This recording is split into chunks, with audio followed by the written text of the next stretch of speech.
Už 7 dní ani watt. Slovensko a Ukrajina, medzi nimi nepreteká ani volt.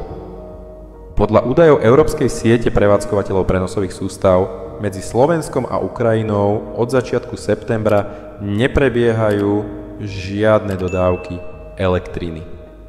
Žiadne komerčné ani technické. Jednoducho stop, stav. Prečo? Nikto nevie. Prevádzkovatelia mlčia.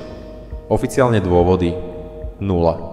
Konflikt, politika, energetické hry. A teraz pozor. V tom istom čase, keď slovenský premiér Robert Fico odlieta do Číny a plánuje stretnutie s Putinom, už elektrina do Ukrajiny netečie. 7 dní. Ani kilowatt-hodina. Putin mu vraj odporučil: zastavte všetky dodávky energie Ukrajine. Nech pochopia, že existujú hranice. Ale realita? V tom momente už bolo po všetkom. Dodávky boli dávno zastavené. A čo Kyjev? Z mojej strany tiež žiadne oficiálne oznámenie. Hoci sa práve teraz bijú o to, aby zachovali tok elektriny aj v zime. V lete Ukrajina exportovala, vyrábala slnečnú energiu, ale teraz prichádza jeseň, zima a Ukrajina potrebuje dovážať augustové čísla zo Slovenska na Ukrajinu.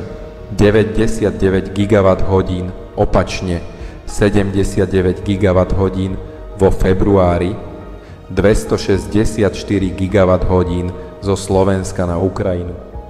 Naspäť len 41 GWh. Slovensko bolo po Maďarsku druhým najväčším dodávateľom elektriny pre Ukrajinu. Teraz totálne ticho. Fico sa medzi tým stretol so Zelenským v Užhorode.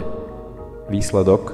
Fico: máme rozdielne názory, ale vzťahy sú odsúdené na zlepšenie. Zelenský: ruská ropa, rovnako ako ruský plyn, nemá budúcnosť. Tak kde je pravda? Je to len technická prestávka, politický signál, alebo začiatok väčšej energetickej roztržky? Jedno je jasné, energetické ticho medzi Slovenskom a Ukrajinou znie hlasnejšie než slová. Politika sa ťa týka, či chceš alebo nie. Tak prestaň len pozerať a začni konať. Napíš komentár, povedz svoj názor, daj odber, hneď teraz. A nezabudni kliknúť na zvonček. Odoberaj, sleduj, zdieľaj.